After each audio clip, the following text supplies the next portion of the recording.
Bom, eu sempre falo boa noite, mas depende da hora que a pessoa está assistindo, né? Boa tarde, boa noite, bom dia, né? Nós vamos iniciar o nono capítulo do livro A Lei de Deus, de Pedro Baldi.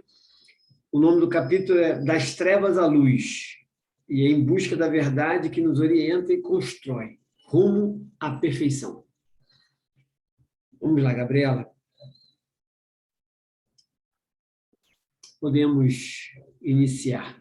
Deixa eu só...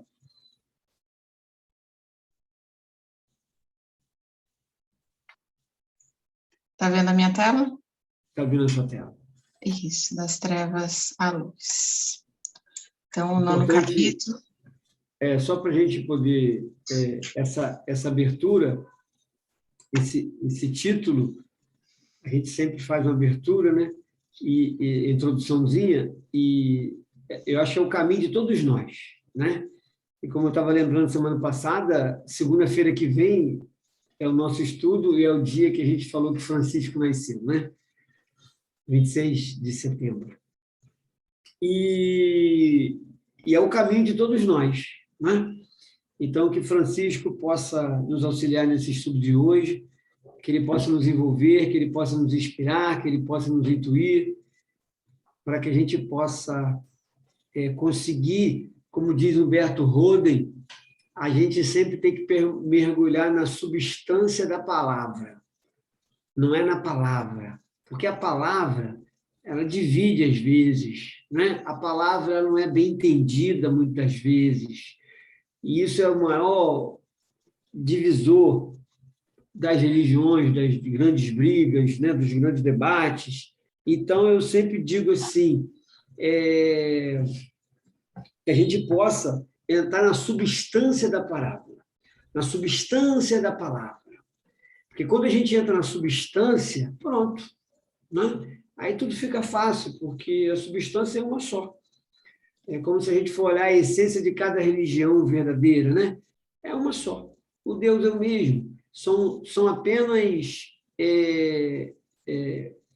galhos diferentes, mas de uma única árvore, né?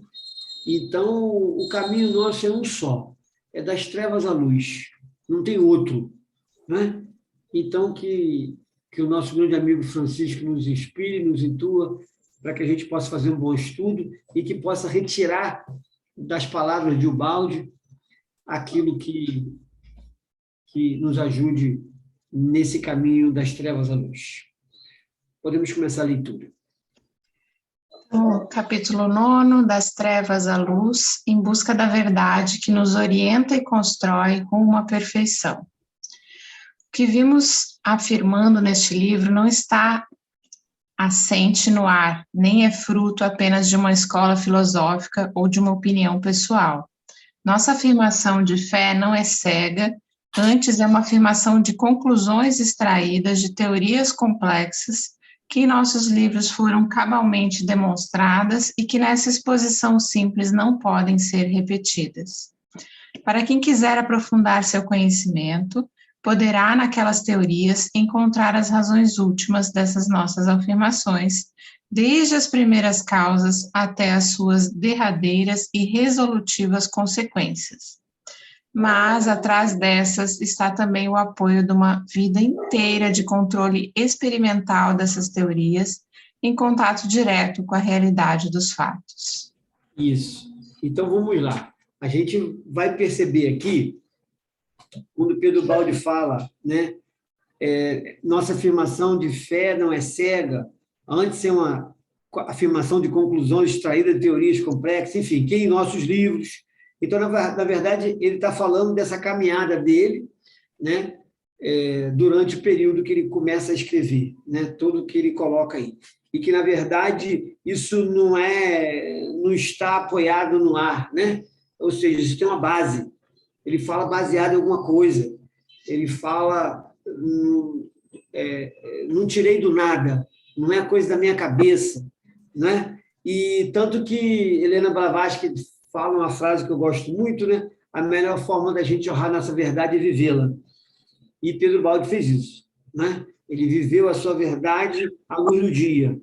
Não era um teórico. Pedro Baldi era uma pessoa muito prática. Eu sempre digo isso muito para os alunos, que a gente lê um livro de plantas e a gente observa que a pessoa é teórica. Ela nunca fez aquele chá, nunca fez aquele xarope que ela está ensinando. Porque se ela fizesse, ela ia ver que aquilo não funciona, né? Que aquilo não dá certo. Então, quer dizer, é teoria e prática. É isso que nós estamos falando. Então, ele não é um teórico. Pedro Baldi é uma pessoa prática. Então, ele não fala como é essa caminhada espiritual. Ele não fala como... Ele não só descreve esse caminho das trevas à luz, como ele se mostra, nós vamos ver nesse capítulo hoje, como ele se mostra um ator, talvez, da vida dele principal nesse caminho, nessa caminhada. Né? Então, não é o outro que vive a minha vida, eu vivo a minha vida. Não é o outro que diz o que eu vou acreditar, porque eu acredito, eu tenho isso dentro de mim, isso faz parte de mim, isso aqui sou eu. Então, nós vamos ver a todo momento, nesse capítulo, ele buscando isso, né? Ele buscando a sua identidade, ele buscando, afinal de contas, o que eu vim fazer nesse mundo? Afinal de contas, quem sou eu? De onde eu vim? Aonde eu vou chegar? Né? E isso é pessoal, isso é uma luta, isso é uma busca muito pessoal. A gente sabe aonde nós vamos chegar. Eu acho que a gente tem informação para isso, aonde o nosso próximo, o nosso amanhã, não é? Mas a grande dificuldade, muitas vezes, é viver esse hoje para chegar ao amanhã. Vamos continuar, Gabriel. Isso nos oferece a seguinte vantagem: tratando-se dos problemas da vida e do espírito, podemos pisar no terreno firme dos fatos e permanecer apegados à realidade da vida prática, tendo como objetivo a nossa utilidade. De tudo que falamos, podemos dar uma explicação objetiva, sem derivar para abstrações filosóficas. Nossas teorias estão baseadas na razão, na observação dos fatos, na ciência positiva. O que vamos explicando não foi aprendido só nos livros, não é repetição do que se costuma dizer neste terreno, mas representa material inédito que foi sobretudo vivido, experimentado e controlado na luta e no sofrimento. Não estamos repetindo lições aprendidas de cor, mas oferecendo as conclusões de uma vida de pensamento dedicada ao esforço de compreender e de uma vida de amarguras por não ter querido aceitar os caminhos vulgares do mundo. Foi principalmente por intermédio da própria experiência e não por intermédio da experiência dos outros que quis enfrentar e resolver o problema do conhecimento que tanto atormentou o homem em todos os tempos. E assim chegamos às perspectivas diferentes das comuns que, por serem originais, podem parecer erradas, se medidas com o metro formal das verdades tradicionais. Isso. Então, ele comenta aqui, isso aqui é uma coisa muito boa, né? Quer dizer, eu apresento um material inédito, porque foi, sobretudo, vivido, experimentado e controlado na luta e no sofrimento. Né? Ou seja, construir uma casa sobre a rocha, como Jesus tanto disse, é uma luta, não é uma coisa fácil. É uma coisa que realmente gera muita dor, muito sofrimento. E essa dor, como nós vimos no capítulo passado, ela deixa de ser tão forte na medida que a gente vai entendendo e compreendendo a função dela na nossa vida. Não é? Por isso que Jesus falou, compreendeis a verdade vos libertará, mas bem-aventurados os que sofrem, os que choram, porque serão consolados. Será que o consolador ou o consolado é uma doutrina filosófica, religiosa? Claro que não. Somente quem vai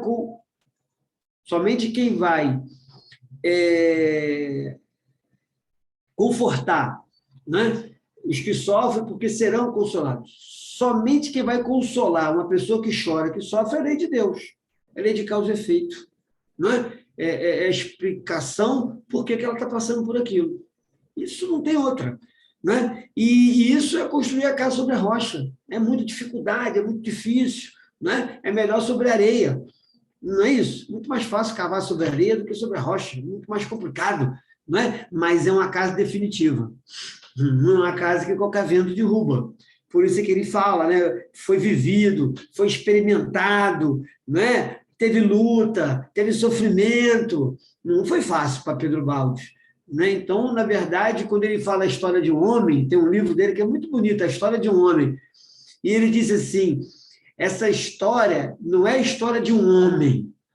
Na verdade, ele está contando a história dele. Não é a história de um homem, é a história de todo homem que busca, não é, essa vida além da vida, que acredita nessa lei de Deus, não é? E aí, no final, ele fala aqui, né, que chegamos da perspectiva diferente das comuns, que, por serem originais, podem parecer erradas, se medidas com o método formal das verdades tradicional. Ou seja, hoje se mede as coisas pela lei do homem. O que é certo e errado é pela lei do homem, não é pela lei de Deus, não é pela lei de causa e efeito. Né? Então, esse método, não é, nosso tem que ser a lei de Deus, não pode ser a lei do homem. A gente já observou que não deu certo e que não vai dar certo.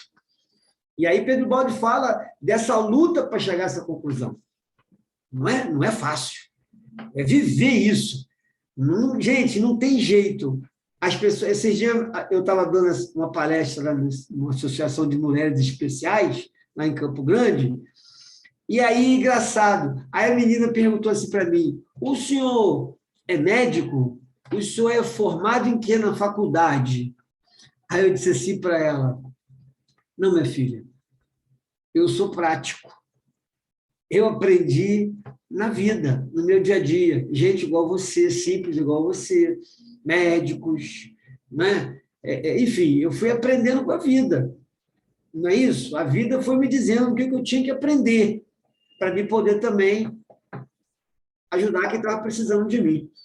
Então, quer dizer, é a prática, é a vida, não é a academia, ou não é item A, item B, não é? Quer dizer, duvido qualquer médico, não é? Tá aí o João, que é médico, está aí a Vera, que é enfermeira, eu duvido eles saírem da faculdade e simplesmente o que eles aprenderam lá foi o suficiente para eles. Eu duvido que não foi depois da faculdade que verdadeiramente começou a faculdade deles. Né? Então, é a vivência, como o Pedro Baldi diz, não tem outra explicação. E aqui, quando ele fala essa palavra, olha só, foi principalmente por intermédio da própria experiência e não por intermédio da experiência dos outros. Olha só, que quis enfrentar o problema do conhecimento que tanto atormentou o homem em todos os tempos. Observa só uma coisa, eu sempre gosto muito disso, da própria experiência. Já citei isso, eu acho que uma vez, mas é bom sempre a gente... Ontem mesmo, dando aula, eu citei essa parábola, a parábola das 10 virgens. Olha que coisa interessante. As 10 virgens, elas foram, né, estar com o esposo. E aí, o que acontece? Essas 10 virgens, todas as 10 tinham a sua candeia. Só que, a sua lamparina, só que a parábola diz 5 virgens prudentes e 5 virgens imprudentes. Né? E olha que interessante, daqui a pouco demora o esposo. Esse esposo, gente, a gente tem que entender bem isso, né? Esse esposo não é uma pessoa. Esse esposo é a era do mentalismo, é a era de Aquários. Então, elas estavam ali com as suas candeias. Nós estamos assim, ó. Nós vamos, ninguém sabe o dia, o final da parábola fala isso. Ninguém sabe o dia e nem a hora que o esposo vai chegar. Ninguém sabe o dia e nem a hora que a era do mentalismo vai chegar, que a era de Aquários vai chegar. Não é verdade? Então, ninguém sabe o dia nem a hora que esse planeta higienizador vai passar. Ninguém sabe o dia nem a hora que vai acontecer essas grandes mudanças geofísicas, eixo da Terra mudando. Ninguém sabe o dia nem a hora. Então, agora, nós podemos ser seres prudentes ou seres imprudentes, mas todos nós somos virgens. Todos nós nunca entramos em contato com a era de Aquário, com a era de mentalismo. Nem Francisco entrou em contato com a era de mentalismo de Aquário como agora. É a primeira vez também que Francisco está entrando, claro, numa condição diferente de todos nós, como cada ser está entrando numa condição diferente, mas está entrando, também é virgem Francisco, não é? Mas ele, com certeza, é um virgem prudente. Então, essas 10 virgens simbolizam todos nós que recebemos as mesmas oportunidades de Atlântida para cá. Né? E aí observa que aí o esposo demora a chegar. Olha só isso. Olha só essa parábola. Né? Ou seja, a era de mentalismo demora a chegar. Né? E as pessoas que vivem de resultado prático, né? Com a lei do homem, que é tudo de imediato, tudo na vantagem, como Pedro Baldi sempre falou, na astúcia, é o esperto que ganha, é aquele que está na mídia, na capa da revista, esse é o mais importante. Tal, né? E aí demorou a chegar. Chegou a noite, o esposo não chegou, né? Não abriu a porta, e todas elas dormiram. Muito bem. Aí, daqui a pouco, meia-noite, o esposo abre a porta. Olha, quando o esposo abriu a porta, as 10 virgens imprudentes, a candeia dela estava já apagando a chama, olha que interessante, já estava sem o óleo, diminuindo a chama, ela chega para as 10 virgens prudentes, que tinha levado a candeia e mais óleo, o óleo para abastecer a candeia, a lamparina para ficar acesa. E ela diz assim, me empresta um pouco do seu, que ele está chegando. Aí elas falam assim, a gente não pode te emprestar. Aí tem gente que até hoje fica achando que as virgens eram, Fernando, elas eram egoístas, né? Não deram o óleo delas. Fernando, podia dividir um pouquinho, né? É que tem, divide um pouco. Eu falo, não, minha filha, não pode dividir. Aqui está o que Pedro Baldi falou aqui, ó. A minha própria experiência. Não dá para dividir a sua experiência com o outro. Não dá para dividir esse investimento, como Pedro Baldi fala aqui, tudo, essa vivência, essa experiência, com luta, com sofrimento, não dá para transferir isso. Não dá para me te dar isso. Aí o que elas falaram? Vai no comércio, vai no mundo, e pega lá, né? E aí elas foram. Mas quando elas foram, o esposo abriu a porta, e aí as virgens prudentes, aquelas que viviam a lei de Deus, ou procuravam viver a lei de Deus, não eram santas, mas procuravam viver a Deus. Tinham construído a sua caminhada, tinham construído a sua casa sobre a rocha. O esposo abriu e elas entraram. Né? E elas entraram. E as outras voltaram. Quando voltaram, já era tarde. Ou seja, né? Vai para uma outra escola, vai para um outro planeta, não é isso? E numa outra oportunidade, você retorna à Terra ou continua nessa escola. Então, essa parte da experiência, a minha caminhada principal foi por intermédio da minha própria experiência, e não por intermédio da experiência do outro. Ninguém cresce com a dor alheia, ninguém cresce com a experiência do outro. Olha, minha mãe é de uma evolução maravilhosa, eu vou ficar do lado dela, eu vou dormir com a minha mãe todo dia, eu vou colar nela. Não adianta nada. Porque se você não experimentar o que sua mãe experimentou, né, de nada adianta. Na hora, enquanto nós estamos no reino vegetal, mineral e animal, a evolução não depende de nós. Não depende de nós. Na hora que a gente entra no corpo humano, é cada um por si e Deus por todos. O animal, ele evolui em grupo, até se individualizar. A gente não. A nossa evolução é pessoal. É cada um na sua luta, na sua conquista. Né? O que nós passamos, o que nós podemos é fazer o que nós estamos fazendo aqui hoje. Batendo um papo, conversando, tentando, né, trocar com o Pedro Baldi, trocar com uma pessoa mais experiente do que nós, que já trilhou um pouco esse caminho, para tentar ser um caminho não mais fácil, né? Mas um caminho diferente. Esse que é o mais importante para a gente, né? Vamos seguir, Gabriela. Com esse método, porém, atinge-se a grande vantagem de quem fala sem repetir coisas aprendidas dos outros, estando, por isso, bem convencido do que diz, e o estar convencido é a maneira melhor para convencer os outros.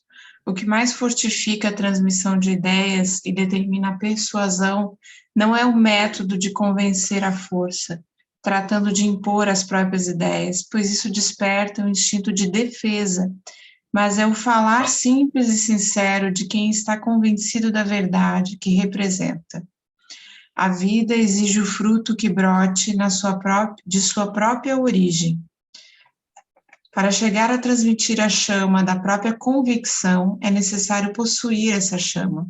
De outra maneira, não se poderá transmitir senão o gelo da própria indiferença. O que tem poder não são as palavras que vão da boca para o ouvido, mas a vibração ardorosa do coração e da mente, que se dirige ao coração e à mente do próximo. A verdadeira conversa não é a das palavras, mas faz-se interiormente por sua força de alma para alma.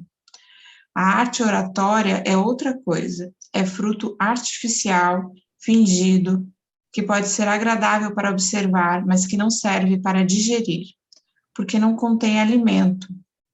Ao contrário, a verdadeira convicção abala as mentes e sabe dar-nos palavras que nos ajudam a chegar a esse resultado. Palavras substanciais e poderosas que são as únicas a possuírem esta força. Que coisa bonita, né? Pedro Baldi, ele consegue cada parágrafo superar, né? Mas isso aqui me lembrou essa coisa da artificialidade. Ramatiz fala que quem chega mais miserável do outro lado da vida é os políticos e os oradores, os religiosos. Olha o que ele falou, hein? Os políticos, nem precisa dizer por quê, né? Promete e não cumpre nada. Mentirosos. E os oradores? Prega, mas não vive nada do que prega. Então, Ramatiz fala que são as duas almas que chegam mais miseráveis do outro lado da vida. É o político e são os oradores. Bem, quando Pedro Baldi fala dessa questão da palavra, ontem mesmo eu estava conversando isso com uma turma, né? A gente tem, e isso a gente, quem na escola, na faculdade, isso a gente vê no dia a dia, né? Tem pessoas que, quando elas falam, elas informam a gente. É uma palestra informal. Isso significa que ele está te passando uma teoria de alguém, não é? Uma verdade de alguém. Aquilo não é dele. E nele tenta viver. Ele está te informando, não é isso? Agora, quando aquela pessoa passa uma verdade que é dele, não é? Então vamos falar do evangelho, mas eu estou tentando viver aquilo que eu vou começar a falar, aí o negócio é diferente. Por quê? Porque a gente recebe a informação, essa informação, ela tem que vir até aqui o coração, antes de ser falada, antes de ser dirigida com a nossa boca. Porque, senão, ela é apenas informativa, não tem emoção. Não tem emoção. E a gente via aquele professor que falava com emoção, não é? O orador, seja quem for, e aquele que falava só com a mente, né? Ele informava a gente, mas não tocava a gente. É diferente, né? E aí tem uma questão interessante, que já foi uma pesquisa assim, 70%, 80% do que uma pessoa está falando, né? A via de comunicação dessa pessoa é de alma para alma, é coração para coração. Então, olha só, não é a informação que está sendo passada, que está sendo aprendida, não é? É exatamente o que está no coração dessa pessoa, a sua verdadeira intenção, aquilo ali é que está sendo absorvido pelas pessoas. Então, a gente olha aí que significa que 70%, 80% do que a pessoa fala é de coração para coração, é de alma para alma. O resto é a parte de cérebro para cérebro, é de formação. não é? Por isso é que a gente escuta uma música, não entendemos a letra de nada, nada entendemos, mas a gente se emocionou, não é verdade? Essa é a grande verdade. A gente vê uma planta, uma flor, uma paisagem. Gente, ninguém disse nada, mas é de alma para alma, não é? E isso é que verdadeiramente toca. Isso é a grande questão. Você pode observar que um psicólogo, né, ele, na hora que está ali na terapia com o paciente, se ele não tiver aquele conteúdo da vivência, não é? Ele não vai conseguir tocar a pessoa. Não adianta. Ele tem que ter esse conteúdo da vivência dentro dele, senão não vai adiantar. Né? E outra coisa que é interessante aqui também, mas ele vai falar um pouquinho mais adiante, e aí eu vou retornar aqui. Ele vai reforçar mais um pouco. Pode seguir, Gabriel. Quando eu era moço, o maior choque que recebi ao primeiro despertar da mente nesta nossa terra foi ao aperceber-me da presença da mentira. Na pesquisa a que me dediquei para saber em que espécie de mundo me encontrava, essa foi uma descoberta bem dura, tanto mais porque estava eu com sede desesperada de alguma coisa de justo, de sinceramente honesto e verdadeiro. E tudo se apresentava de tal maneira como correspondendo à aparência de verdadeiro, que antes de fazer a triste descoberta, eu acreditava que tudo era genuíno, sem de nada suspeitar. E o pior ainda é que muitos se ufanavam de por esse meio, ou seja, com o engano, vencer o próximo. Então me perguntei em que mundo infernal tinha nascido, um mundo em que dominava a ausência de Deus e a presença das forças do mal. Essa foi a verdade que saltou à minha vista logo que comecei a olhar atrás dos bastidores das aparências. Tudo isto me poderia ter passado despercebido, mas infelizmente tinha um instinto de querer olhar as coisas também por dentro, para conhecer o segredo de sua estrutura e de seu funcionamento, desde os brinquedos de menino até a grande máquina do universo. Aqui tem uma coisa interessante, que ele falava, né, que essa coisa da mentira, aí ele fala, e o pior de tudo, as pessoas se orgulhavam porque estavam vencendo as pessoas. Né? As pessoas ainda chegam e falam assim, eu me dei bem. Mas por que você se deu bem? Aquela pessoa deixou cair uma nota de R$100, eu peguei. Gente, o cara se orgulha disso. Eu acho que, quer dizer, então, isso tudo, Pedro Baldi jovem, né? Isso tudo foi deixando o Pedro Baldi admirado, né? Porque, na verdade, ele fez um diagnóstico da sociedade. Aí, depois disso, o que acontece? Ele, daqui a pouco, daqui a uns anos, ele começa a escrever a literatura, começa a escrever os livros dele. E aí a gente vai dizer assim, quem é que escreveu os livros dele? Eu já comentei isso, ele falava que era sua voz, mas era Jesus e Francisco. Ele observa que Jesus falou assim, eu vim para os doentes, né? Eu não vim para os sãos, eu vim para os doentes. Então, olha que coisa interessante. O Pedro Baldi faz um diagnóstico, ou melhor, Jesus já estava ali ao lado dele, mostrando para ele como era a sociedade, e tipo assim, agora, o Baldi, você senta aqui, lembra que a gente comentou que a melhor definição do corpo físico, né?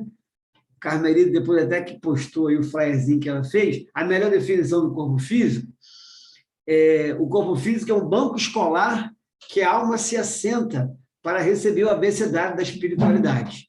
Então, Jesus falou a Pedro Baldi assim, agora, Pedro Baldi, você já viu? Você já viu como é que a sociedade está? Você já viu aonde foi parar o meu evangelho?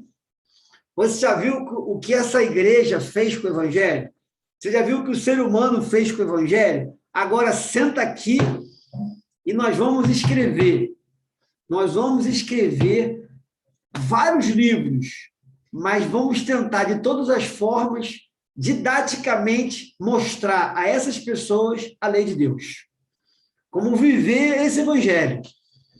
Não é? E aí, você vê, e aí Jesus fala, eu vim para os doentes. Eu vim para os doentes, eu não vim para os sãos. Então, a obra de Pedro Baldi é para todos nós doentes de alma. para todos nós, que estamos sentados nesse banco escolar, e a obra de Pedro Baldi está nos ajudando na alfabetização do nosso espírito. Não é? Essa é a grande verdade. Porque a nossa alma está sentada aqui, O corpo de Fernando está sentado aqui, a alma está sentada nesse corpo. Não é? E estou estudando, estamos vivendo, estamos ralando, e isso está nos alfabetizando espiritualmente. Então, é isso que Jesus disse para ele. Agora, senta, cara. Você já viu como é o caos? Como tem doente? Agora, senta. Senta e vamos escrever, porque eu vim para essas pessoas. Eu vim para os doentes. Eu vim aquelas pessoas que sentem a dor, que está sofrendo, e nós temos que dar um medicamento para eles. E aí vem Ramatiz e fala, ninguém se liberta sem conhecimento. Não há cura sem conhecimento. Se não se conhecer, não tem libertação. Se não tem conhecimento, não tem libertação. E aí Jesus fala, né? Conhece a verdade para você se libertar. Então as coisas vão se encaixando, vão se, né, cada vez mais, e a gente vai vendo que estamos todos nesse grande barco da vida, não é?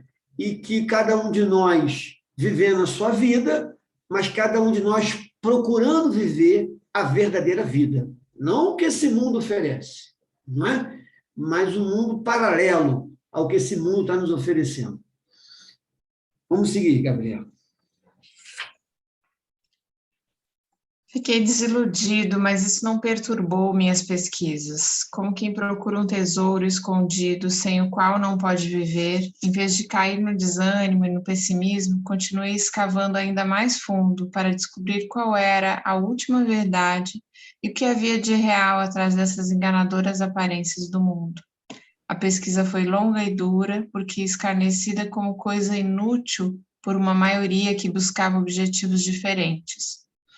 Pesquisa condenada por quanto procurar, atrás das verdades fictícias, a altíssima verdade incomodava a todos, por descobrir muitos jogos de interesses que eles desejavam conservar escondidos.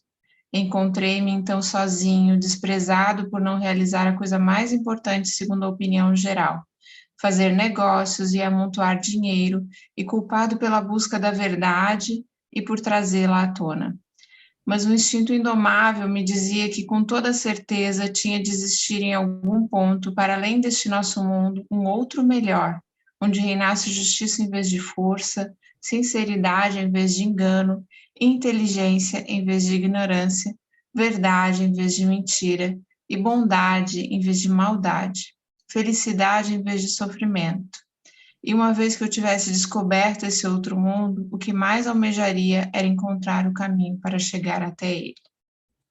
Aqui, quando ele fala, né, encontrei-me então sozinho, desprezado por não realizar a coisa mais importante, segundo a opinião geral, fazer negócio é amontoar dinheiro, e culpado pela busca da verdade e por trazê-la à tona. Porque quando Pedro Baldi, né, a família dele é riquíssima, né? E ainda casou com a mulher, a esposa, também riquíssima, né? Gente, a casa que esse homem morava tinha 80 cômodos. Quer dizer, não é brincadeira, né? É muito dinheiro, né? Agora, é um palácio. E casou com a outra, também palácios. E aí herdou a fortuna. Aí ele dizia assim, meu Deus, eu vim fazer qualquer coisa nesse mundo, menos administrar riquezas. Mas olha, a família de Pedro Baldi, mas ele escutou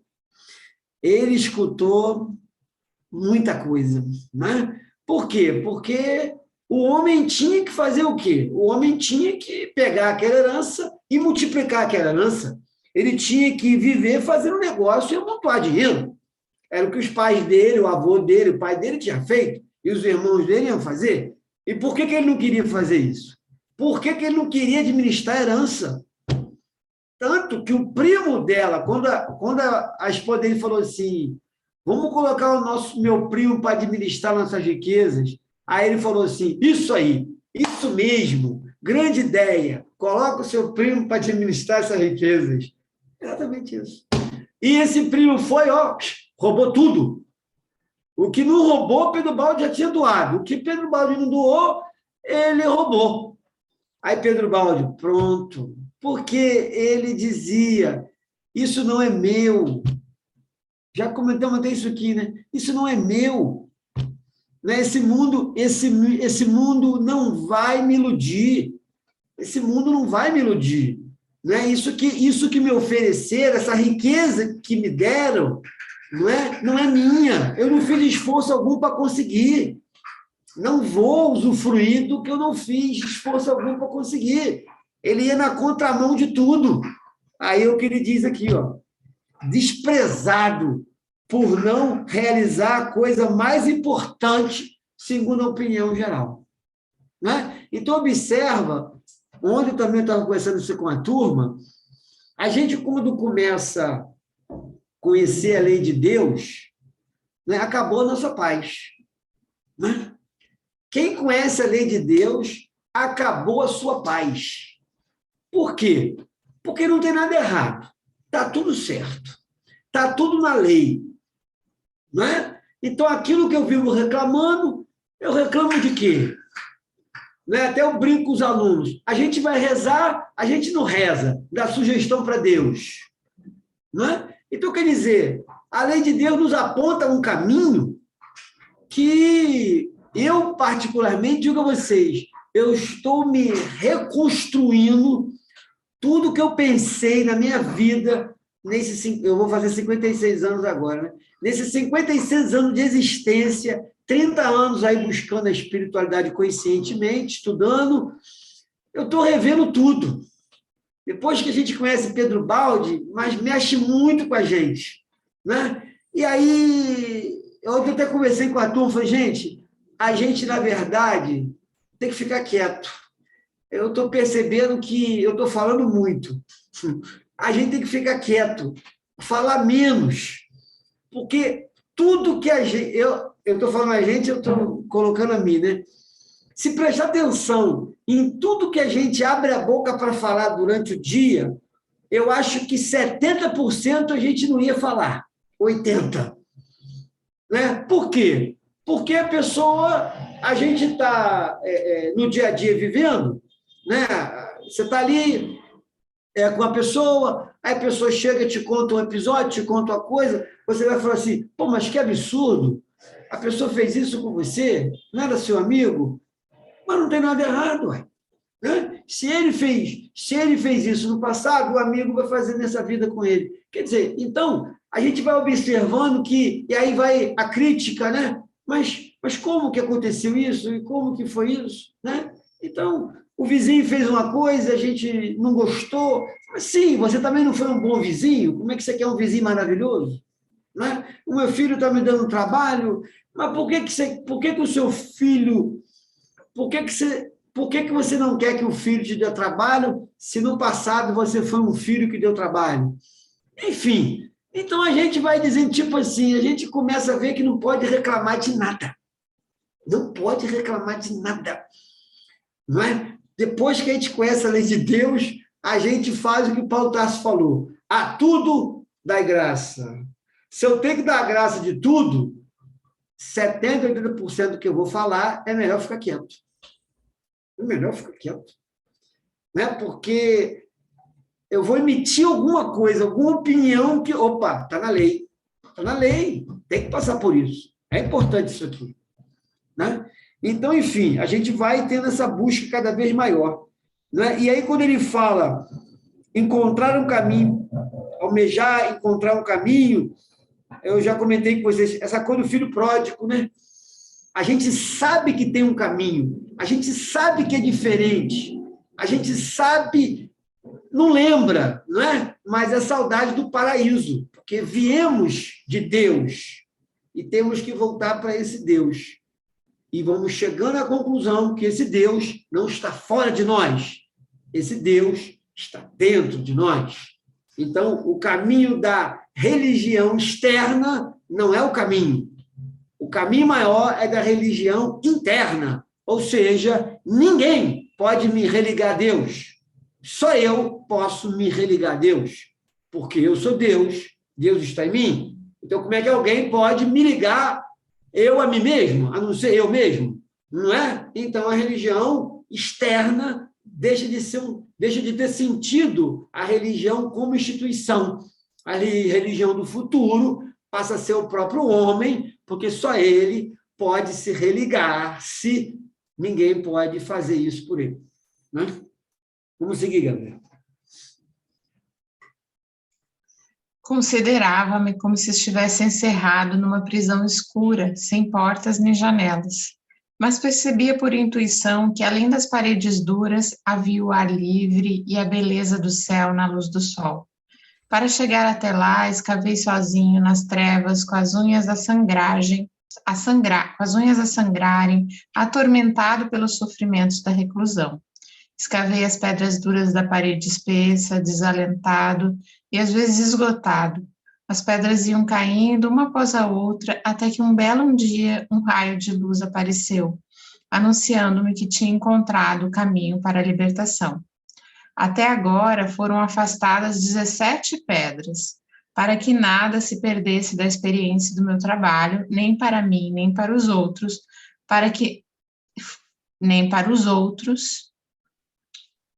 Opa, me perdi aqui.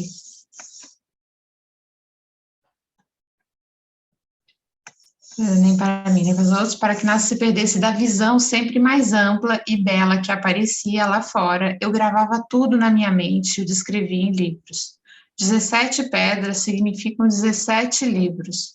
Outra pedra agora está caindo e estou escrevendo o 18º livro. Aparecem assim horizontes sempre mais vastos, planícies e montanhas, cidades e rios, o mar e o céu e a luz do sol que tudo ilumina, dissipando as trevas da prisão e aquecendo também os duros corações dos prisioneiros. A estes ofereço o fruto deste trabalho, para que também cheguem a compreender o caminho da libertação. Isso.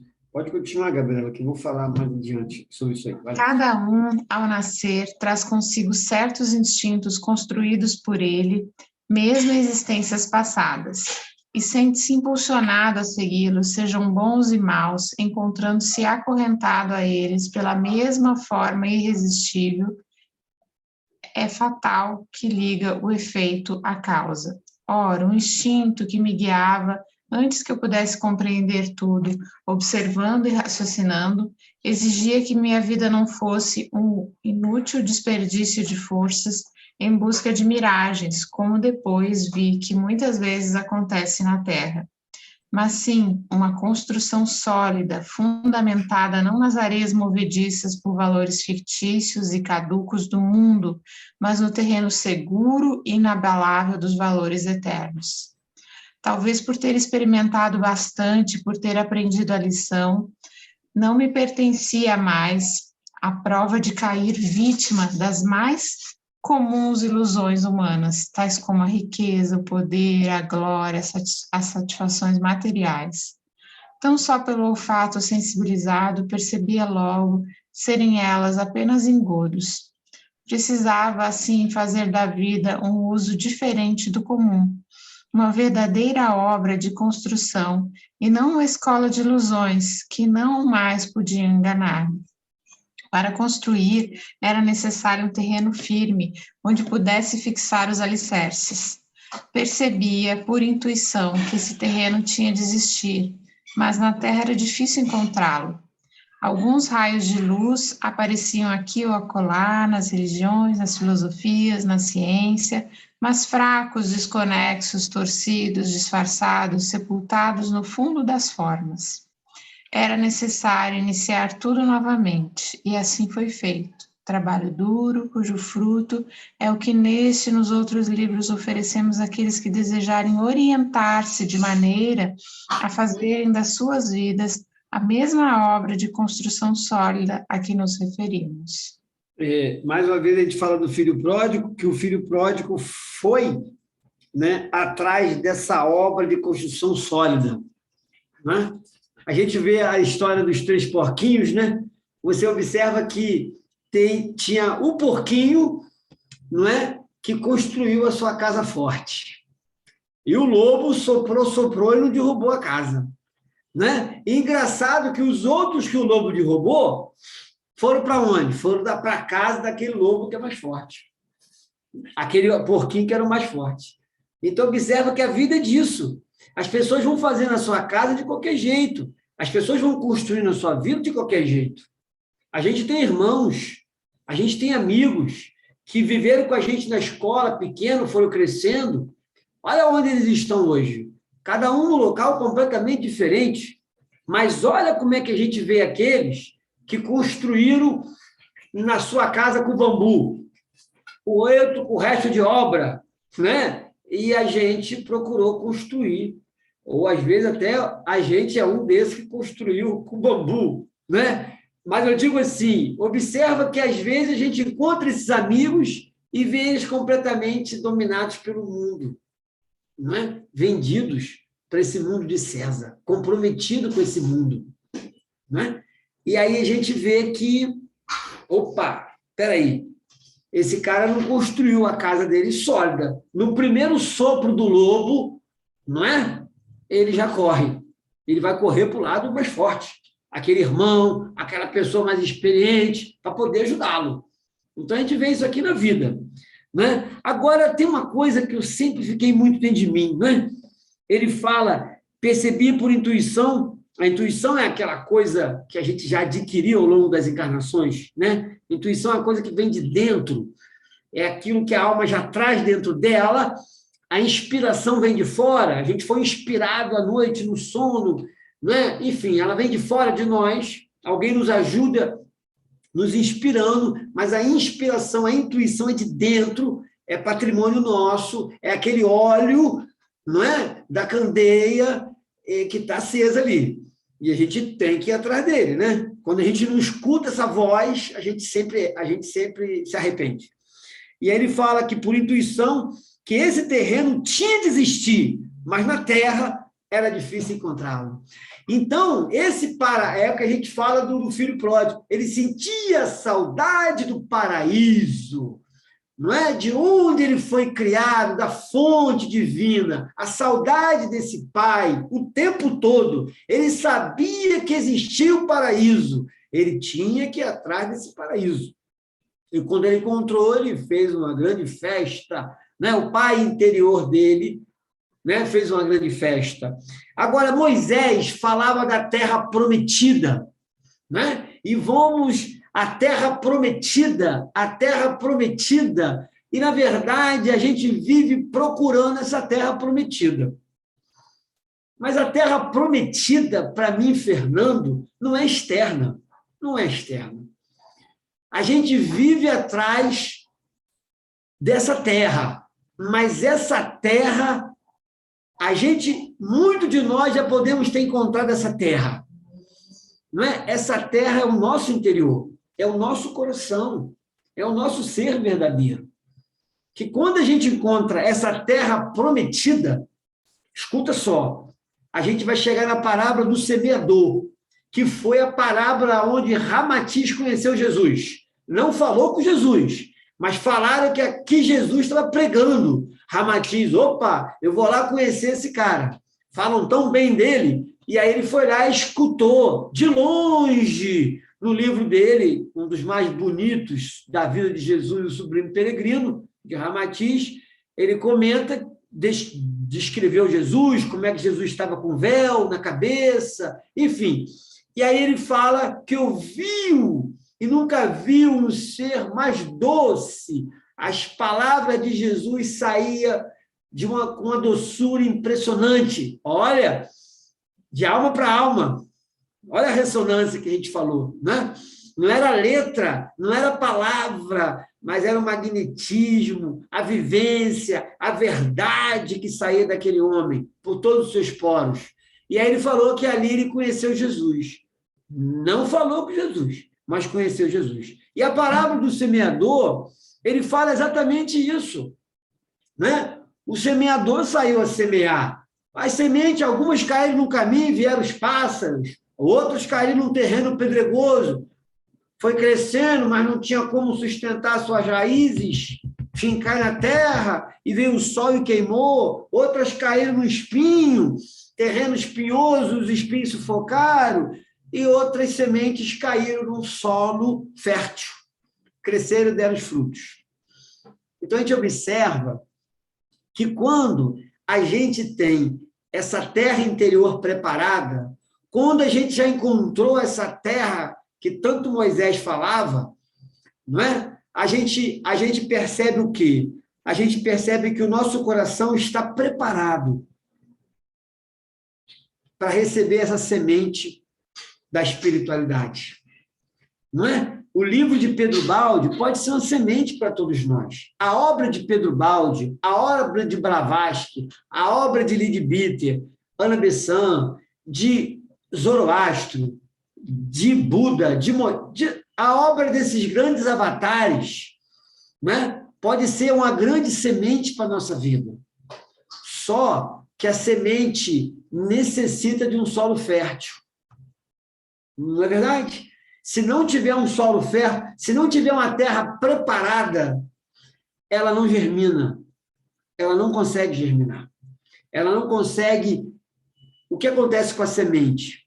Ela tem que se hidratar, não é? E ter condições de romper a casca, sair da sua individualidade e se integrar à totalidade. Então, quando aquele conhecimento, seja de Moisés, de Buda, quem for, ou de uma obra de Ubaldi, quando ele entra dentro de nós e a gente permite que aquele conhecimento se desintegre aqui dentro para se integrar a esse todo, e aí, né, a gente consegue ser esse todo, a gente consegue ser aquilo que a gente leu, não é? Aquilo que a gente que nos tocou, a gente consegue viver aquilo no nosso dia a dia. É o que a gente falou na abertura, é a melhor Blavatsky, a melhor forma de honrar a sua verdade é vivê-la. Né? Então, a gente vive a verdade quando a gente permitiu que essa terra, que é o nosso coração, se preparasse para receber. Não é isso? Então, a palavra entra, a semente entra, mas aí, às vezes, nem entra direito, o pássaro já come. A dificuldade já leva a gente a mudar o nosso rumo, né? Ou então a semente está querendo, entrou, mas muita pedra, um coração muito duro, a semente não consegue enraizar. Um coração muito espinhoso sufoca a semente, mas vai encarnando e desencarnando, e a gente vai atrás da terra prometida, que não está fora de nós, mas a gente precisa encontrá-la aqui dentro. É uma terra que dá fruto, uma terra que germina, uma terra que produz o nosso próprio alimento. O nosso alimento vem do coração, não é? Essa terra cultiva o amor cada vez mais. E isso que nos mantém vivos, não temos dúvida disso, né? Mas vamos seguir, Gabriel.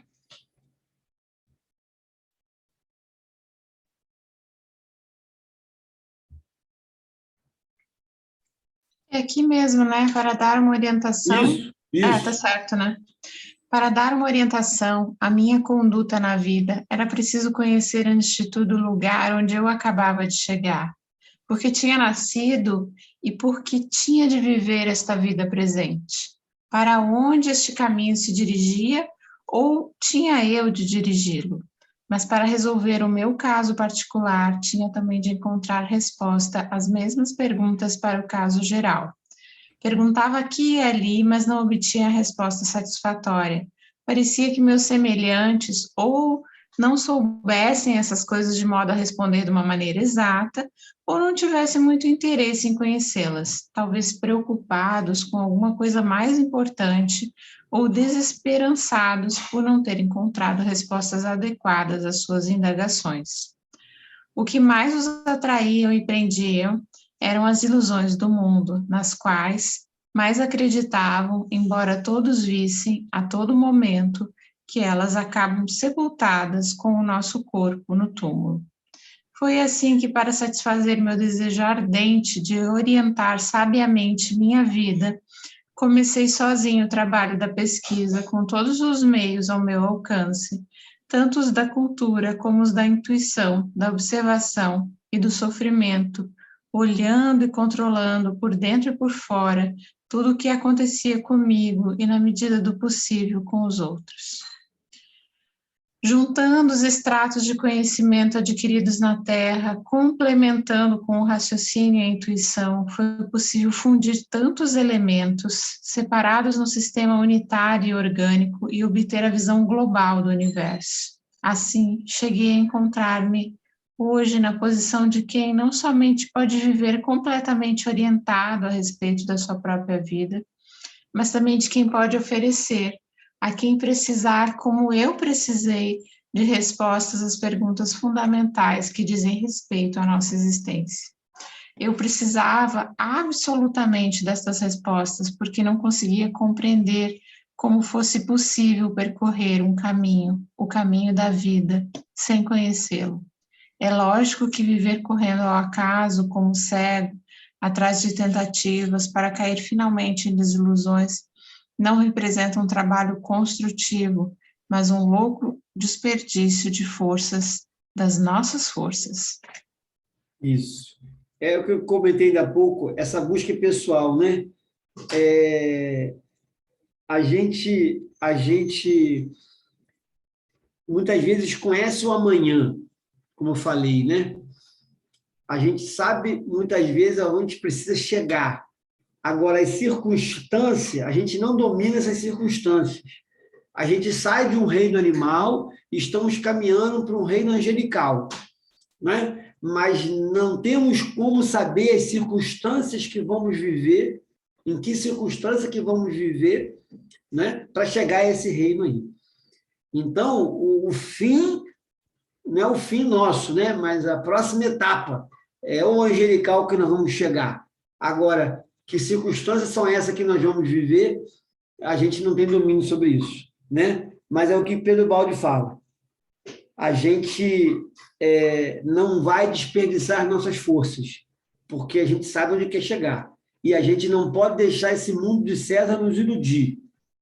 Né? Esse mundo é ilusão, é maia. Né? Então, a gente tem que tomar muito cuidado. O que o mundo quer que a gente escolha, o que é escolha nossa, o que é escolha do mundo. O que é escolha nossa, o que é escolha do outro. Isso é uma coisa muito importante para todos nós. Né? É uma caminhada. Eu acho que cada um vai percebendo isso. O que é meu e o que não é meu. Não é? O que é patrimônio de minha alma, o que é um atributo divino, o que é um atributo humano. Na numerologia a gente fala isso, né? É a luz de cada número, não é? E a sombra de cada número. Os atributos, a luz de cada número, precisamos despertar os atributos divinos em nós. A sombra de cada número são os atributos humanos que a gente adquiriu ao longo das nossas encarnações. Não é? Então, tem que sair dessa sombra e ir para essa luz. Mas vamos seguir. Assim cheguei à maior conquista da minha vida, que é de ter descoberto a presença sensível da lei de Deus. Que existe Deus, sua presença e sua lei, todos sabem e dizem, mas outra coisa é perceber essa presença, vendo como ela está operando tanto nos grandes acontecimentos da história, como nos pequenos de cada ser. Outra coisa é notar que a todo momento a lei de Deus está funcionando ao redor e dentro de nós, e que apesar da nossa vontade de nos subtrairmos a ela e do nosso desejo de revolta, ninguém pode fugir dela e todos têm que ficar a ela sujeitos. Isso. Então, a gente observa, essa colocação dele é muito bonita, né? Essa é cada uma mais... A gente nem tem como equiparar Pedro Baldi, porque a lei de Deus está funcionando ao redor e dentro de nós, e que, apesar de nossa vontade de não subtrairmos a ela, do nosso desejo de revolta, ninguém pode fugir dela e todos têm que ficar a ela sujeitos. Gente, a gente tem que observar a hora que a gente acordou, não é a hora que a gente quer acordar. Existe uma lei. Essa lei rege até a hora que a gente vai acordar. Essa lei rege até uma noite que nós não vamos dormir. Essa lei rege a hora que eu vou sair da minha casa. Essa lei vai reger o portão da minha garagem, não vai abrir, está com defeito. A minha chave quebrou no meu cadeado. Aquela Uber que eu ia, que eu esperei 8 minutos, o cara desistiu da viagem. O ônibus não passou. Saí, o cara jogou água na minha roupa. O motociclista não jogou água na sua roupa porque ele quis. Existe uma lei que rege tudo e a todos. Que a água foi para sua roupa. Esse mecanismo da lei que Pedro Baldi fala é simplesmente a Terra vai se verticalizar. Escuta só isso. Né? E o sinal de trânsito vai fechar. É tudo, do pequeno ao grande, é tudo orquestrado pela lei. Então, a gente precisa começar a ver a lei de Deus nas pequeníssimas coisas da nossa vida. Demais, demais, demais. O carro que está na sua frente,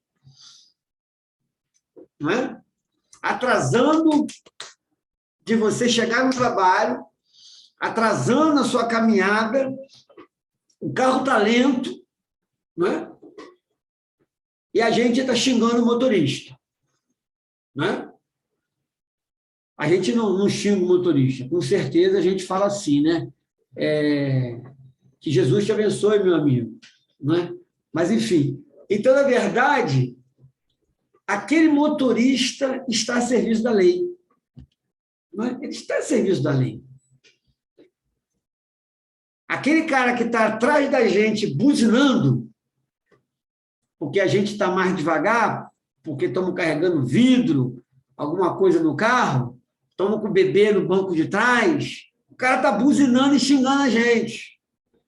É a lei de Deus. A lei de Deus. Né? Vamos ver agora qual vai ser a reação de Fernando. Então, nós temos que ver a lei de Deus a todo momento. Ela rege a nossa vida. Aonde está a lei de Deus? Dentro de nós. Não é? A lei de Deus está dentro de nós. Nós conhecemos essa lei. Precisamos ler essa lei com a nossa alma. Né? Os olhos de nossa alma, os olhos do nosso ser. Para que a gente possa saber interpretar essa lei. Não é a lei do homem que nós estamos falando. Então, nós temos que começar... Não é mentira quando Paulo de Tarso falava, a tudo dai graça. A tudo dai graça. O acaso não existe. O acaso é o tamanho da nossa ignorância. Não é por acaso que aquele carro está buzinando. Eu lembro de uma aluna, ela disse assim, num curso de Metafísica da Saúde, né, que é um curso que veio aí a gente começar a estudar esse livro. Aí, no sábado, que é onde a gente fala muito da numerologia, da lei de causa e efeito, a obra de Baldi, aí, no sábado à tarde, ela foi para o hotel, o marido dela e da aluna, né, da colega dela, estava no hotel, disse, Renan, a gente tem que falar agora. Aí eles foram, né? E aí ela disse no dia seguinte, domingo, ela falou assim, Fernando, o motorista de táxi, né?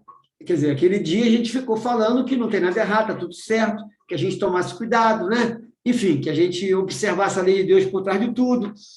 E aí, que nada estava errado, tudo está certo. Aí ela chegou e falou assim, no domingo com a turma, gente, eu ontem peguei um táxi e fui para o hotel, como eu falei com vocês, que meu marido estava lá me esperando. Nossos maridos, né? Dela e da menina. E o taxista, quando foi chegando perto do hotel, ele ficou dando volta. Deu umas 2 voltas para o taxímetro rodar mais, né? Ele achou que eu não conhecia o Rio de Janeiro. A gente com mala, né? Aí ela falou assim, a sorte desse taxista é que eu acabei de fazer um curso com o Fernando. Essa é a sorte dele. Porque ela falou assim, Fernando, se eu não tivesse feito o curso, se eu não tivesse ouvido você falar tudo da lei de Deus, que tudo está na lei, eu já tinha pulado no pescoço do taxista. Eu ia frear o carro dele no pescoço dele, porque ele estava perto do hotel e ficava dando volta.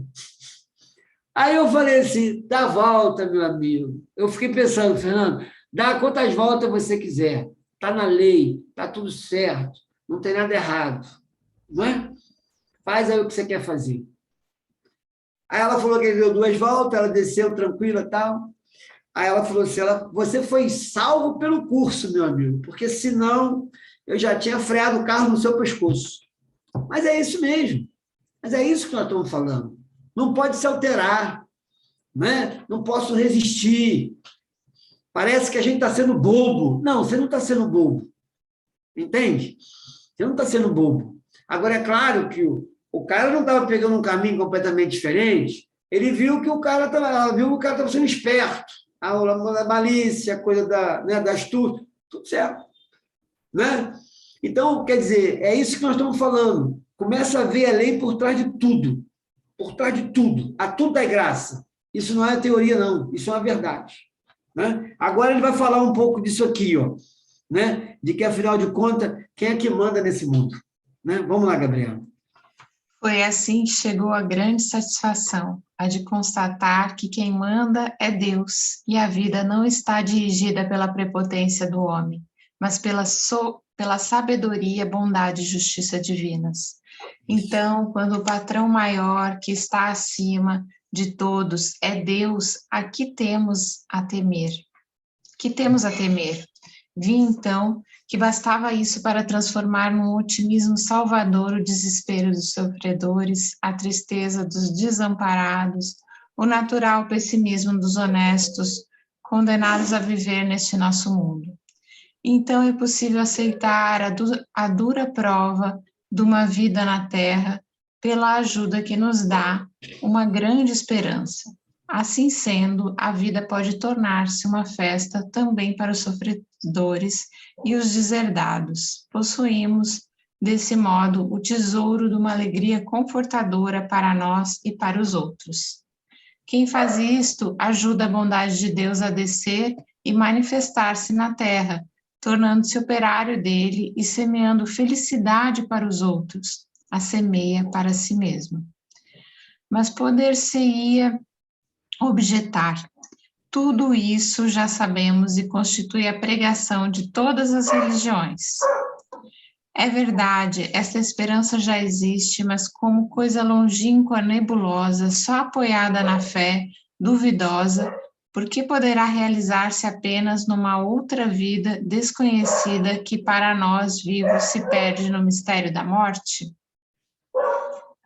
A novidade consiste em apresentar esta esperança como realidade positiva, verdadeira, porque não somente demonstrada com as provas da razão e da ciência, mas também submetida a um processo regular de experimentação confirmada pela nossa própria vida, que nos mostra como são verdadeiros os princípios em que se baseia aquela esperança. Nosso problema agora é só este, o de deixar os outros tocarem com as mãos essa outra realidade, como nós a tocamos, para que assim possam tirar desse conhecimento a certeza, o otimismo e a força que ele nos deu. Esta é ainda a razão dos livros que escrevemos. Isso. Então, vamos lá. Quando ele fala, então, quando o patrão maior, que está acima de todos, é Deus, que temos a temer? Né? Então, a gente observa, quando a lei de Deus passar a ser a nossa lei, né? A gente não vai temer nada. Não tem que temer nada. Né? Não existe bala perdida. Está tudo certo. Não tem nada errado. Não existe a injustiça. Ou seja, Mas, Fernando, aquela pessoa usou do preconceito contra a outra. A pessoa não sabe ler, chamaram ela de burra. Né? Isso não é o correto. Mas isso que Pedro Balbi diz, a gente não pode ser parcial. Se a lei de Deus permite que isso aconteça, é porque dali tem um aprendizado, ali tem um ensinamento para tirar, ali tem uma lei de causa e efeito. Quantas vezes lá atrás eu julgava as pessoas pelo grau de escolaridade dela? Quantas encarnações eu fazia isso? E agora me julgaram pelo meu grau de escolaridade. Me chamaram de burro, porque eu não sei ler e escrever. O que tem de errado aí? Quantas encarnações eu tive para poder não julgar as pessoas pelo grau de escolaridade, pela cor, pelo sexo, né? E aí, quantas oportunidades eu tive para fazer diferente do que eu tinha feito em outra vida? Aí Pedro Balbi diz, a imparcialidade, não tome partido, não fique do lado daquele que você acha que foi injustiçado, porque na hora que a gente sabe que quem manda é Deus, quem manda é a lei, quem sou eu para dar sugestão à lei de Deus? Quem sou eu para dizer que eu fui injustiçado, que aquela mulher foi injustiçada, que aquela pessoa que usaram preconceito com ele foi injustiçado? Pedro Balbi diz assim, mas, meu amigo, usaram algum termo para você preconceituoso? Você quer justiça? Relaxa, meu amigo. A justiça acabou de ser feita. De tanto você chamar as pessoas, medir as pessoas pela cor, agora te mediram pela cor. E você quer justiça? Você quer processar essa pessoa? Você tem certeza que você vai resistir? Você tem certeza que é dente por dente, olho por olho? Se eu fosse você, eu conheceria a lei de Deus. Para você compreender que quando a gente sofre uma ofensa, a gente não deve se dirigir ao ofensor. A gente deve se dirigir à nossa consciência e nos perguntar: o que eu fiz nessa vida ou em outra vida para merecer essa ofensa? O que eu fiz nessa vida ou em outra vida para o cara me vender um terreno que não era dele? O que eu fiz nessa vida ou em outra vida para ser despejado? O que eu fiz nessa vida ou em outra vida para estar desempregado? O que eu fiz nessa vida ou outra vida para o sócio ter me dado um golpe? O que eu fiz nessa vida ou em outra vida para poder a minha família estar um caos? É isso que nós temos que perguntar.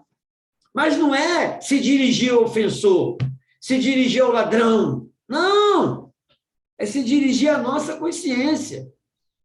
Isso é conhecer a lei de Deus. Isso é trazer a lei de Deus para ser a nossa lei. Porque quem conhece a lei de Deus não está nem aí para a justiça humana.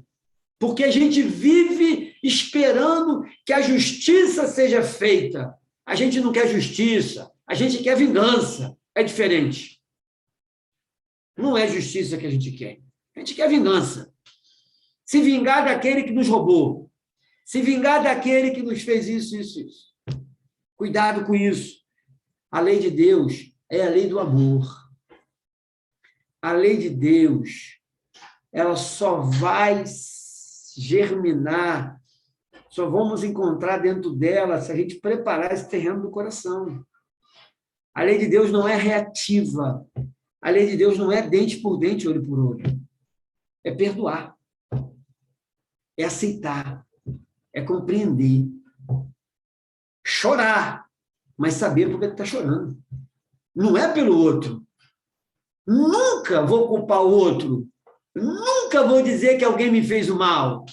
Como diz Pedro Baldi, ninguém sobe para fazer o mal a você. Você que desceu no terreno dele. Então, o mal não existe. Eu é que fui lá. Eu é que gosto do meu passado e fui lá mergulhar. Né? Então, na verdade, ele vai colocando aqui também, nesse ponto aqui, que então é possível aceitar a dura prova numa vida na Terra. A gente vê aqui, engraçado, os cristãos, né?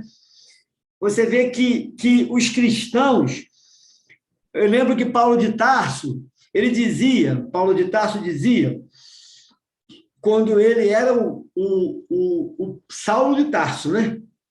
Ele ia na casa do caminho, da casa do caminho, lá com Simão Pedro, pessoal. Aí ele dizia assim: vocês são os tolos. Esse tal de Jesus, esse líder de vocês, ensinou vocês a serem covardes. Porque vocês apanham e ficam quietos. Apanha, né? Estevão foi apedrejado, morreu, e vocês nem reagiram. Né? Baseado em quê? Baseado em quê? Vocês são bobos. Não, nós não somos bobos. A gente sabe que quem manda nesse mundo é Deus. Né? O poder não é seu, Saulo de Tarso. Não é? O poder não é seu. Não é você que manda. Né? O nosso reino não é desse mundo. Jesus disse que a vida continua. Jesus disse que nós vamos ser felizes no paraíso. Mas eles apanhavam mais ainda, porque não dá para aceitar um negócio desse. O Saulo de Tarso, aquela autoridade máxima. Aí depois ele cai em Damasco e vira o Paulo de Tarso. E passa por tudo aquilo, começa a entender essa lei, começa a entender que, afinal de tudo, não é o que sempre impera, nada mais é do que a vontade de Deus. Não é a vontade do juiz, não é a vontade de ninguém, gente. O que manda é a lei. Então, a gente tem que chegar à conclusão que a lei de causa e efeito é a lei do amor. É a lei do amor. Observa só uma coisa. Francisco, ele dizia para os discípulos assim: cuidado com suas vidas. Tenha muito zelo, muito cuidado com as suas vidas. Porque talvez seja o único livro que as pessoas tenham acesso para ler. Olha a colocação dele. Por quê? Porque os seus discípulos eram a referência. As pessoas admiravam Antônio de Pádua. Não é? Então, é como se dissesse assim: Antônio, cuidado com a sua vida, Antônio. Porque a sua vida é um livro. As pessoas gostam de você, as pessoas te admiram. E o único livro que ela vai ter acesso é a sua vida. É aquilo que você... Não é que você vai falar, mas que você vai fazer. Você vai viver. E aí, já disse uma outra colocação de Francisco para os seus discípulos: preguem por todos os cantos. Se precisar, usa a palavra. Olha, pregar por todos os cantos. Se precisar, usa palavras. Porque pregar não é falar. Pregar é viver. Depois eu falo do que eu vivo. Olha como é que é diferente. A gente está falando do que aquilo que a gente está falando daquilo que a gente está tentando viver.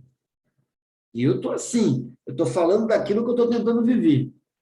Mas tem seres como Francisco, né, que fala daquilo que já consegue viver. E nem fala, não é? Chico não falou nada. Chico escrevia muito, não é? Mas o Chico é o que o Francisco falava. A sua vida é a sua obra, não é? A gente lê o livro do Chico é a vida dele. O Chico deixou algum livro? Deixou a sua vida. Os outros é dos espíritos. Mas a vida de Chico era o livro onde ele era o único autor.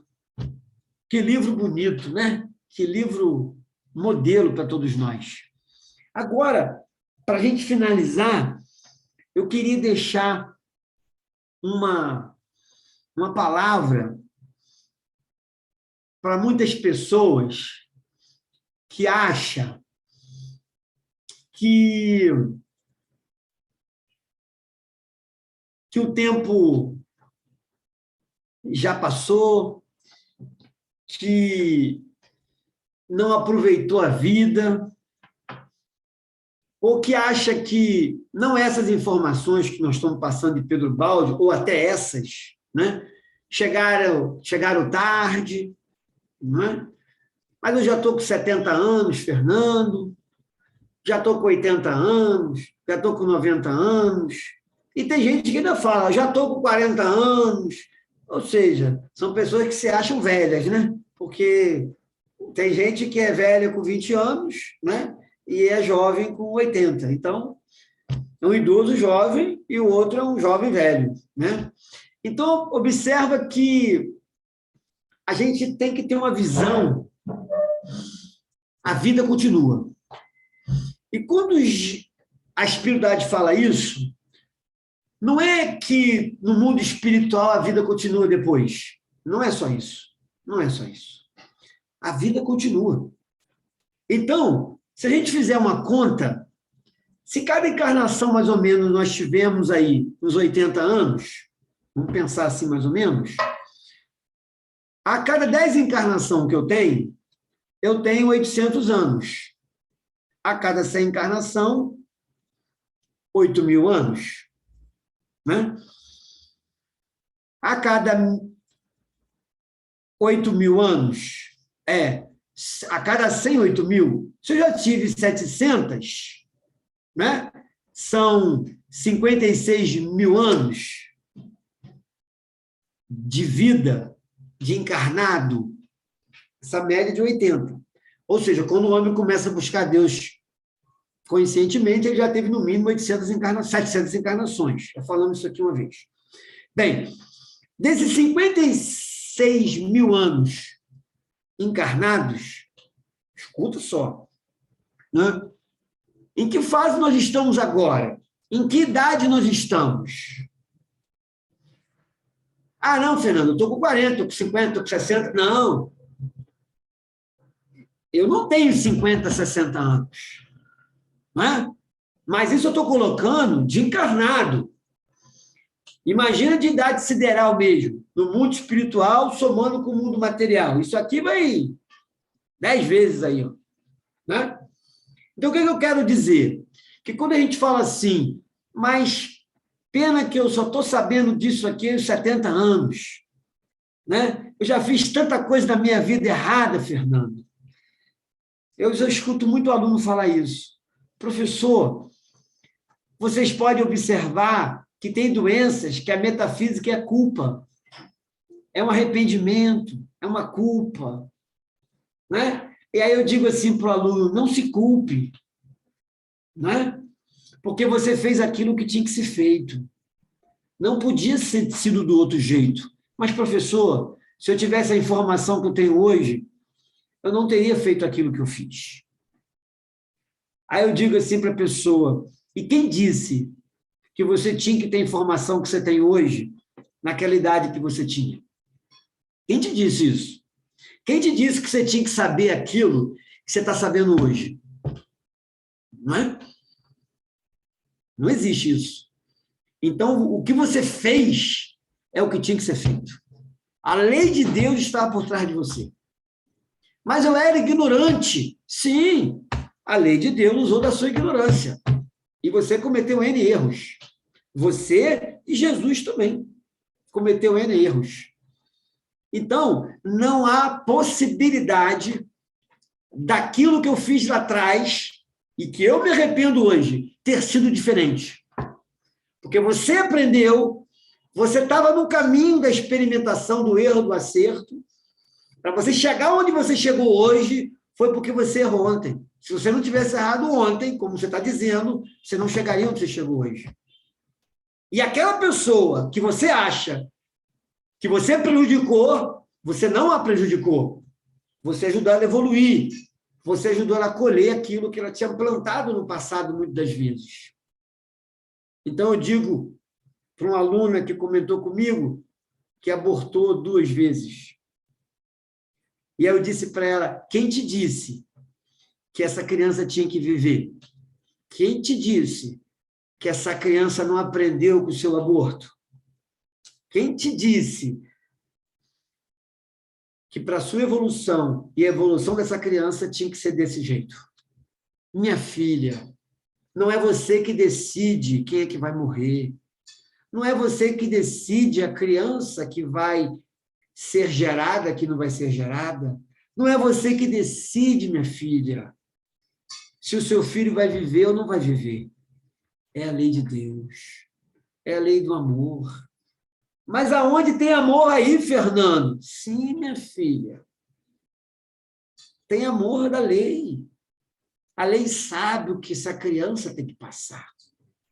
Será que não foi essa criança que rejeitou tantos filhos no passado e teve várias encarnações para não rejeitar, mas é uma criança, é um espírito que só aprende no chicote, e aí vem o chicote da lei e faz encontrar uma mãe como você e faz ela se reconciliar com o passado dela de rejeição de filhos.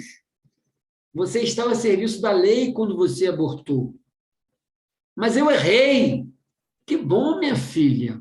Que bom que agora, somente agora, você conhece. Mas lá atrás, você não tinha que conhecer.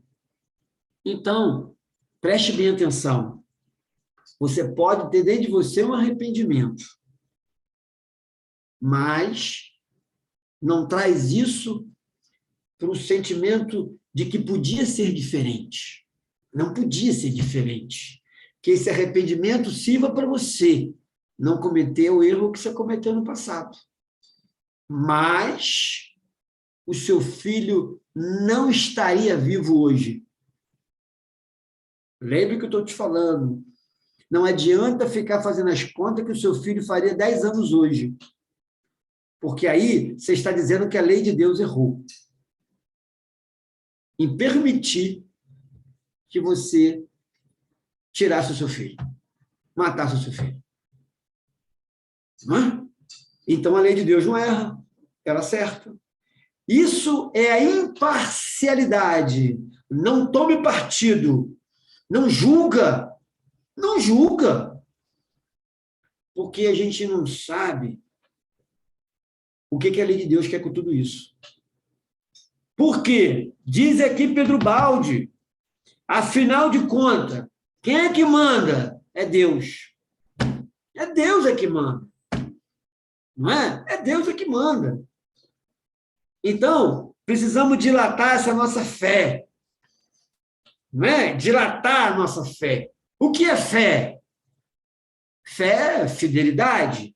Fé é sintonia, é harmonia com a lei de Deus.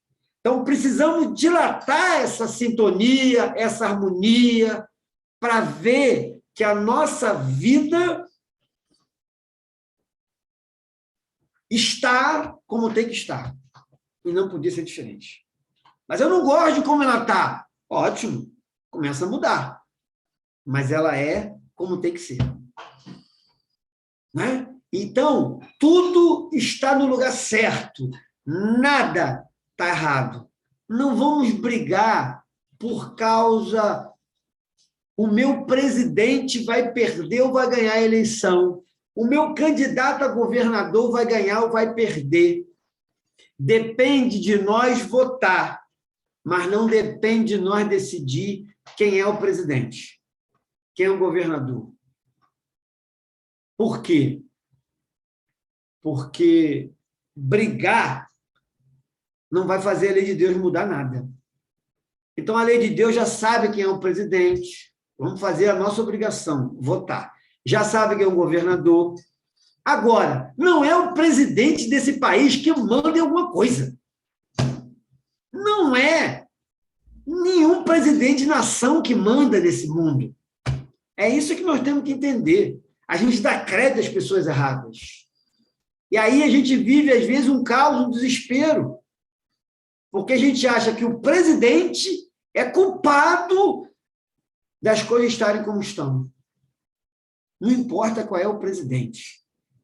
Ele está a serviço da lei. Não importa. Não importa quem seja. Agora, nós temos as nossas escolhas, não tenhamos dúvida. Né? Mas não justifica agressão, não justifica nada. Nenhum insulto na internet, nenhuma palavra de ofensa, nada justifica. Quando a gente vê na internet, quando a gente vê no dia a dia as pessoas se guerreando, é o momento das pessoas se revelarem. Isso é uma revelação do que essas pessoas são. As pessoas acham que a justiça é do homem. As pessoas acham que a justiça está na mão delas. As pessoas acham que elas é que decidem. E não é assim. Então, só reforçando e colocando isso muito, que isso vem muito forte dentro de mim, que a gente falasse muito sobre isso. As pessoas que acham que o seu tempo está acabando. As pessoas que acham que aprenderam tarde demais. Não aprenderam tarde demais. De jeito nenhum. Observa só. Essa informação que nós estamos tendo aqui hoje, o estudo de Pedro Baldi, que eu estou assim, dilatando dentro de mim, agora, 55, 56 anos de idade, é nessa época que eu tinha que ter essa informação. Não era 30 anos atrás, é nessa época. E se eu estou com 70, 80 anos, a vida continua. A vida continua. Na próxima encarnação, eu já tenho essa informação de Pedro Baldi. Eu já tenho essa informação da lei de Deus. Eu tenho certeza que Fernando, na próxima vida, vai ser diferente. Por quê? Porque eu vou ter a lei de Deus como minha lei. Essa é a grande verdade. Então, não importa a sua idade biológica. Tudo está chegando na sua idade sideral, não é biológica. A idade sideral para você conhecer é agora. Não é na encarnação passada nem na outra. É agora.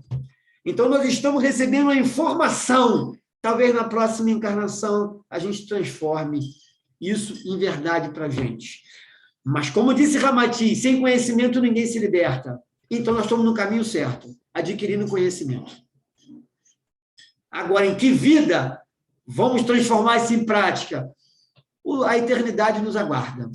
Então, meus amigos, se você se sente culpado por alguma coisa, se sente que alguma coisa podia ser diferente, se sente que alguma coisa não aconteceu por sua responsabilidade de a sua omissão, relaxa, relaxa.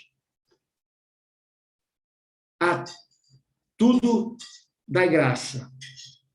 Não podia ser diferente. Tinha que ser sempre desse jeito, que foi a sua vida. E agora, depende de cada um de nós como vai ser. Né? Então, que o Pai nos abençoe, que Francisco nos abençoe. Semana que vem estaremos aqui de novo e comemorando o aniversário de Francisco, né? Porque, afinal de contas, 26 de setembro ele nasceu. Desculpa ter passado o tempo, que o Pai nos abençoe.